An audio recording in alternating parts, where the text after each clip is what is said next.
Olá, seja bem-vindo ao nosso encontro de leitura da palavra. Eu quero crer que isso tem sido fruto de bênção em suas vidas e que você já, inclusive, já tem compartilhado com pessoas próximas a você os aprendizados e também a oportunidade de crescer nisso, divulgando, compartilhando os nossos vídeos e os nossos encontros, onde essa disciplina de nos encontrarmos com a palavra de Deus vai trazer grandes benefícios ao nosso coração.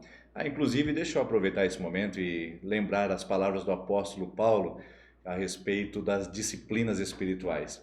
Paulo disse a um jovem pastor chamado Timóteo: Timóteo, o exercício físico para pouco é proveitoso, mas para a piedade, quando você exercita para a piedade, para a fé, para a vida espiritual, isso é de grande proveito. Então eu quero dizer para você que é muito importante o exercício espiritual. E como a gente faz isso? Nós estamos nos nossos 90 dias de propósito para trazer a presença de Deus na nossa vida, na nossa casa, cuidar bem da arca da presença no nosso coração. E para que isso aconteça, a gente vai usar a disciplina de leitura da palavra, a disciplina da oração e a disciplina do jejum. São exercícios para que a gente possa crescer mais, desenvolver musculatura espiritual, resistência espiritual, para enfrentarmos os desafios da vida. Lembre-se, quanto melhor for o seu condicionamento físico, melhores são as chances de você responder melhor aos desafios da vida. Mas o mesmo se aplica à palavra de Deus. Quanto melhor for seu condicionamento espiritual, conhecendo a palavra, memorizando versículos, se aplicando a meditar nela, melhores são as chances, ou maiores são as chances de você responder aos desafios que a vida impõe ao seu coração. Então vamos lá? Vamos aprender mais da palavra do Senhor? Hoje nós estamos no nosso 11º dia dessa jornada de 30 dias. Parabéns para você que tem continuado firme nesse propósito. Mas vamos estudar hoje. Provérbios, capítulo de número 11. E eu quero citar apenas um versículo, porque para mim esse versículo resume muito bem um aprendizado importante para o nosso coração. Provérbios, capítulo 11, versículo de número 2. Quando vem o orgulho, chega a desgraça, mas a sabedoria está com os humildes. Você se lembra que nós temos dito que o livro de Provérbios apresenta muitas figuras de oposição, exatamente para que essa balança possa pesar para o lado contrário? Então, sempre quando vem um termo adversativo, ele puxa a balança para o lado oposto. Deixa eu te dar um exemplo, isso é fácil de ser aplicado à nossa vida. Por exemplo, João é um homem muito bom, mas ele é infiel à sua esposa.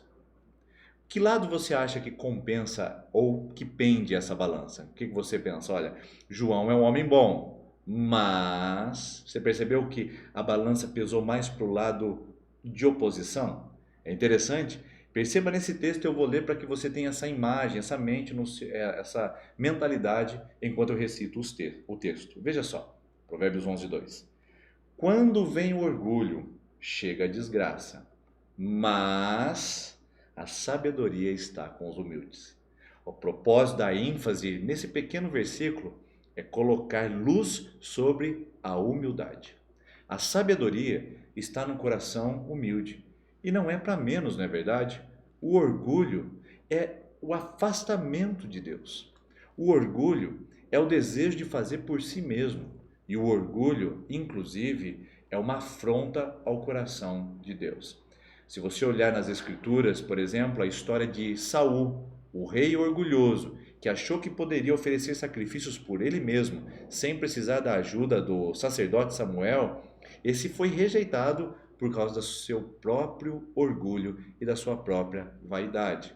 Não é para menos que o Tiago, o apóstolo de Jesus, disse em Tiago capítulo 1, ou melhor, Tiago capítulo 4, versículo de número 6, ele diz que Deus resiste aos orgulhosos, mas, veja bem, dá graça aos humildes. Vamos fazer com a imagem da balança novamente? Deus resiste aos orgulhosos, mas dá graça aos humildes. A palavra resistir aos orgulhosos é literalmente colocar a mão no peito em sinal de oposição. O termo grego é antistemi. É importante, essa palavra é importante. Ela é tirada do ambiente militar, do ambiente de guerra do mundo antigo. Então, ou seja, quando o homem é orgulhoso ou vaidoso no sentido da sua soberba pessoal, Deus coloca a mão em guerra contra essa pessoa, porque o orgulho é guerra contra Deus. Por isso que Deus dá graça aos humildes. E Provérbios, capítulo de número 11, nos lembra disso, que quando chega o orgulho, o que vem junto? A desgraça. E olha que interessante, enquanto estou falando com você aqui, eu estou conectado em Tiago 4,6. Deus dá graça aos humildes, mas o orgulho gera desgraça. Veja que interessante, graça e desgraça tem a ver com humildade e tem a ver com soberba. Quanto mais soberbo um coração e orgulhoso, mais desgraça ele acumula para a sua vida. Quanto mais humilde, mais sabedoria, mais aprendizado, mais graça.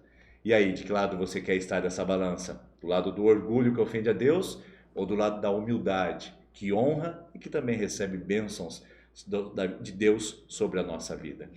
Vale a pena lembrar mais uma coisa.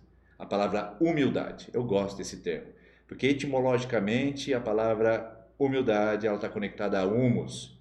O que é o humus? É a parte superior da terra, é a parte fértil da terra. Daí vem a palavra humano. Nós somos criados do pó da terra, por isso, humanos. Aí a palavra humildade. Só é humilde quem reconhece que é pó. Só é humilde quem reconhece que depende de alguém maior e melhor do que ele para sobreviver. E quem é maior e melhor? A presença de Deus na nossa vida, o próprio Criador que nos fez. Por isso, não tem outro caminho senão manter um coração humilde, um coração sincero e um coração sensato. Inclusive Jesus disse isso. Em Mateus capítulo 11, versículo de 28 em diante, ele diz: venham a mim, vocês estão cansados, sobrecarregados, e eu aliviarei. E depois ele diz: aprendam de mim, que sou manso e humilde de coração. Se Jesus é o próprio exemplo de mansidão e humildade, quem somos nós, na verdade, para nutrir arrogância, orgulho e soberba, que são um veneno mortal para a nossa vida espiritual? Vamos orar juntos para que o nosso coração seja precavido, protegido de qualquer indício de orgulho e que a nossa vida seja mantida na humildade? Vamos fazer isso juntos. Concentre-se comigo em oração e vamos, em fé, pedir que o Senhor nos conceda essa graça. Pai, que o Senhor nos ajude, pelo nome de Jesus, a sermos mais parecidos com o Senhor e aprendamos contigo a verdadeira humildade. Que o nosso coração seja simples, humilde, manso, como foi o teu, e que possamos receber graça e bênçãos decorrentes dessa humildade e obediência à sua palavra. Afaste de nós o orgulho e a soberba e que aprendamos a confiar e aprender cada vez mais do Senhor. Essa é a nossa oração, em nome de Jesus. Amém.